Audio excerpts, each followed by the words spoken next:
Hi friends, இன்றைக்கி எங்கள் வீட்டில் ஃபேமிலி ஃபங்க்ஷன். அதனால் இன்றைக்கி நாங்கள் வீட்டிலையே என்ன பண்ணிட்டோம், சமையல் ரெடி பண்ணிட்டோம். நெய் சோறு தான் செய்ய ஆரம்பித்தோம். ஓகேவா? ஃபஸ்ட்டு பட்டை, கிராம்பு எல்லாமே, ஏலக்காய் எல்லாமே தேவையான இன்க்ரீடியன்ஸ் எல்லாமே ஆயிலில் விட்டு எடுத்து வச்சுக்கிட்டாரு. தனியாக என்ன பண்ணாப்புலனா, இவர் தான் என் குழந்தனார். இவர் அதுக்கப்புறம் என்ன பண்ணாப்புலனா, வெங்காயத்தை நல்லா பொன்னிறமாக வதக்கி தனியாக எடுத்து வச்சுக்கிட்டாச்சு.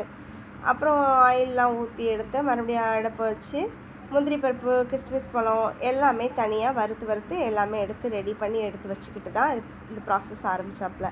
நெய் ஊற்றிட்டு அப்புறம் தேவையான அளவுக்கு எண்ணெயும் ஊற்றிட்டு இந்த பட்டை கிராம்பெல்லாம் தாளிச்சிட்டு அதுக்கப்புறம் கொஞ்சம் பச்சை மிளகாவையும் ஃபஸ்ட்டு போட்டு வதக்கினாப்புல.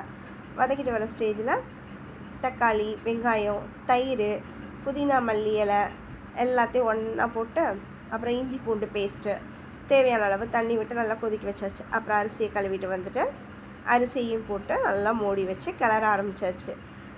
அப்போது உட்காந்து என்னுடைய நாத்தனார் எல்லாருமே சேர்ந்துட்டு வெங்காயம், தக்காளி எல்லாமே வெட்டினது நாங்கள் தான் வெட்டினோம். எல்லாமே நாங்களே தான் செஞ்சோம். ஜாலியாக நல்லா அரட்டடிச்சிட்டு செஞ்சோம். நல்லா இருந்தது. இதேமாரி ஃபேமிலியில் நம்ம எல்லாமே பண்ணும்போது எல்லாமே. அப்புறம் சாதம் ரெடி ஆனதுக்கப்புறம் இறக்கி வச்சுட்டு அதுக்கப்புறம் தான்